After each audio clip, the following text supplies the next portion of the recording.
Shalom, selamat pagi, selamat datang di YouTube channel saya, Ismi Poni. Apa kabar? Saya berharap apapun keadaannya, teman-teman tetap bersukacita karena ada kasih, penyertaan, perlindungan, serta pemeliharaan dari Tuhan kita, Yesus Kristus, ada bersama-sama dengan teman-teman. Dan yakinlah bahwa apapun yang sedang kalian gumulkan, apapun yang sedang terjadi dalam hidupmu, engkau tidak seorang diri, karena ada Tuhan yang selalu bersama-sama dengan teman-teman sekalian. Baik, sebelum menonton tayangan ini sampai selesai, jangan lupa tinggalkan jejak teman-teman dengan subscribe, like, komen, dan share di YouTube channel ini agar kita semakin bertumbuh bersama, mengenal siapa Tuhan kita Yesus Kristus, dan semakin menjadi berkat bagi banyak orang. Terima kasih. Pagi hari ini kita akan merenungkan sebuah kebenaran firman Tuhan yang terambil di dalam suratan Rasul Paulus kepada jemaat di Korintus, yaitu di dalam 2 Korintus pasal yang ke-5 ayat yang ke-18 sampai ayat yang ke-19. Demikian bunyi firman Tuhan. Dan semuanya ini dari Allah, yang dengan perantaraan Kristus telah mendamaikan kita dengan dirinya, dan yang telah mempercayakan pelayanan pendamaian itu kepada kami. Sebab Allah telah mendamaikan dunia dengan dirinya oleh Kristus dengan tidak memperhitungkan pelanggaran mereka. Ia telah mempercayakan berita pendamaian itu kepada kami. Amin. Tanpa darah Kristus, tidak ada seorang pun punya atau dapat memiliki hubungan dengan Allah Bapa di surga. Karena Tuhan itu Maha Kudus, Maha Suci, dosa kita yang menghalangi kita untuk membangun relasi dengan Tuhan. Tetapi syukurlah kepada Allah, karena kasih-Nya Ia merencanakan dan memulai sebuah perjalanan rekonsiliasi dengan manusia yang jatuh.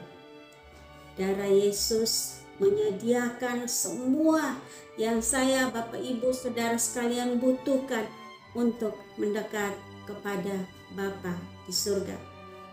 Rasul Paulus mengatakan kepada jemaat di Kolose dalam Kolose pasal 1 ayat 20 sampai 22.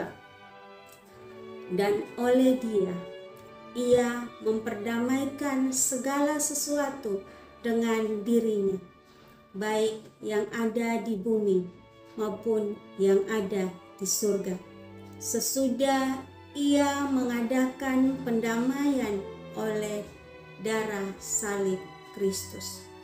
Juga kamu yang dahulu hidup jauh dari Allah dan yang memusuhinya dalam hati dan pikiran, seperti yang nyata dari perbuatanmu yang jahat, sekarang diperdamaikannya di dalam tubuh jasmani Kristus oleh kematiannya, untuk menempatkan kamu kudus dan tak bercela dan tak bercacat di hadapannya. Semua orang telah berbuat dosa. Semua orang, termasuk saya, Bapak, Ibu, Saudara sekalian, kita telah kehilangan kemuliaan Allah. Tidak ada seorang pun, tidak ada satupun manusia yang berbuat baik. Meskipun seseorang nampak bermoral, tetapi tetap saja setiap manusia memiliki sifat dosa. Saya, Bapak, Ibu, Saudara sekalian, kita adalah orang-orang yang telah tergadaikan pada dosa dan menjadi budak dosa, yang hidup dalam penghukuman dosa. Dan tidak ada seorang pun yang dapat membebaskan atau menyelamatkan dirinya dari perbudakan dosa dan hukuman yang kekal, yaitu kematian kekal. Teman-teman, kata menebus berarti membeli sesuatu kembali. Yesus Kristus datang ke dalam dunia dengan satu tujuan, untuk membeli saya, Bapak Ibu, saudara sekalian dari kehidupan perbudakan dosa, agar menjadikan kita orang-orang bebas, orang-orang merdeka di dalam Yesus Kristus Tuhan.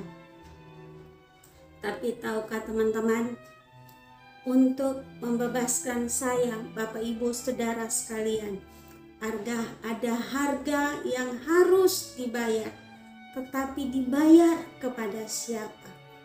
Yesus tidak membayar kepada iblis atau setan, tetapi Ia membayar harga yang Allah Bapa perlukan untuk memuaskan keadilannya yang kudus. Dan biaya penebusan kita adalah darah anak domba Allah yang sempurna, yang kudus, yang suci, yang tidak bercacat celah. Dan Ia membuat pengorbanan ini ganti kita. Dengan kata lain, Yesus Kristus Tuhan menjadi korban pengganti agar saya, Bapak, Ibu, dan saudara sekalian tidak binasa, tapi kita boleh diselamatkan.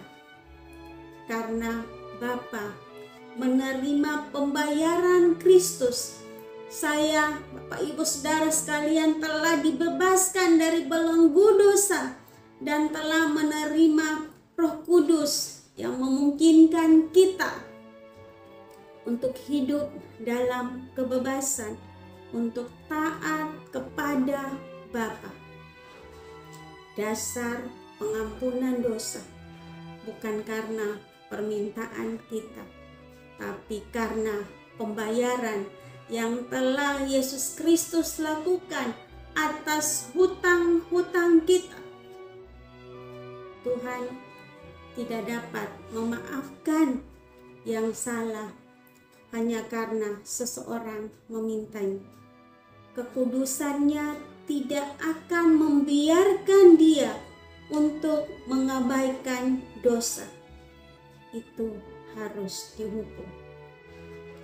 Keadilannya tidak akan mengizinkan Dia untuk mengampuni pelanggaran tanpa adanya pembayaran.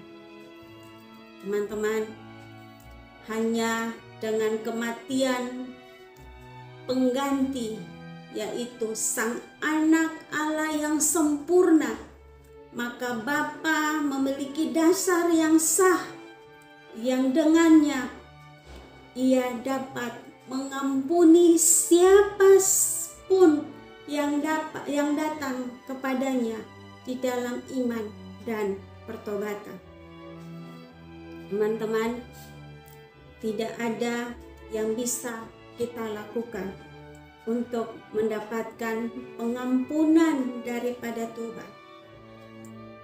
Pengampunan kita hanya diberikan ketika darah Kristus diterapkan dalam kehidupan kita. Karena itu teman-teman, mari kita menghargai karya penebusan dan karya pengampunan Tuhan, darah Kristus yang telah tercurah di atas kayu salib itu, yang membuat kita orang-orang merdeka, yang membuat kita punya hubungan dengan Bapa di surga, dengan hidup kudus, hidup benar, hidup tidak bercacat celah di hadapannya, sebagai bentuk kita mengasihi Tuhan dan sebagai bentuk kita menghargai pengorbanan Yesus Kristus di atas kayu salib. Sekian, Tuhan Yesus memberkati.